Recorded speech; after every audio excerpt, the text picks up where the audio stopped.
እንዴት ነው የሚሆነው? የረሳነው ኃጢአት ለካህን አልነገርነው ንስሐ አልገባንበት እንዴት ይሆናል ብላችሁ የምትጨነቁ ካላችሁ ምንም የሚያስጨንቃችሁ ነገር የለም።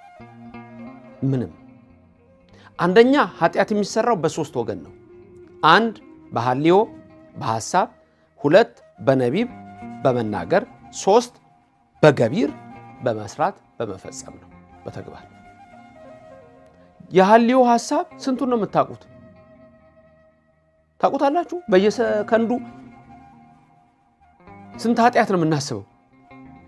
በመናገር ስንት ኃጢአት ነው የምንሰራው እንጂ የሐልዮውን ስንቱን ነው የምታስታውሰው? ማን ነው ኃጢአቱን አስታውሶ የሚያውቀው? ከጸጉሬ ይልቅ ኃጢአት የበዛ እኮ ነው ያለው። ከጸጉሬ ቁጥር ይልቅ ኃጢአት የበዛ እጅግ በጣም ብዙ ኃጢአት እኮ ነው የምናውቀው የምናስታውሰው አይደለም። ስለዚህ ነው አያችሁ ሁልጊዜ በቤተክርስቲያናችን በሐልዮ በነቢብ በገቢር የማይሰራ ኃጢአት እግዚአብሔር ይፍታ ይላል ከታሰነበት ኃጢአት። ሌላው ደግሞ ምን ይባላል? በእውቀት ወይም አለ እውቀት፣ በድፍረት ወይም በስተት፣ ከልጅነት እስከ እውቀት፣ ከመዓልት እስከ ሌሊት ያዙ እነዚህን አራት ነገሮች። አንደኛ በእውቀትም ያለ እውቀትም። አውቀን የምንሰራው ኃጢአት አለ፣ ሳናውቅ የምንሰራው ኃጢአት አለ። ስለዚህ ሳናውቅ የምንሰራው ኃጢአት ካለ ንስሐ ስንገባ አላወቅነውም ማለት ነው። ስለዚህ ብረሳው አይፈረድብኝም፣ አላውቀውም፣ ብቻ ይቅር በለኝ የሚለው ነው። አንደኛ በእውቀት አለ እውቀት። ሁለተኛ በድፍረት በስተት።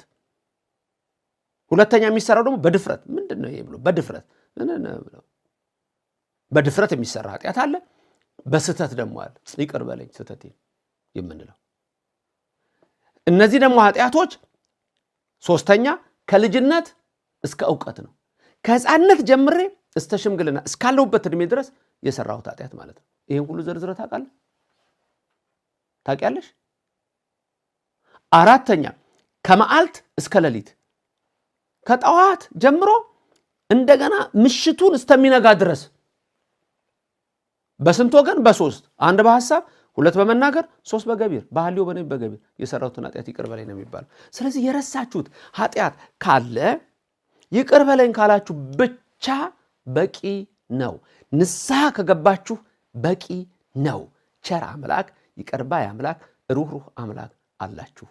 ስለዚህ ድንገት የረሳሁት ኃጢአት ንስሐ ሳልገባበት ብላችሁ ምንም የሚያስጨንቅ ነገር የላችሁ። የብዙ ሰዎች አንድ ችግር ምን እንደሆነ ልንገራችሁ። ምን ችግር እንዳለባችሁ ልንገራችሁ። እግዚአብሔር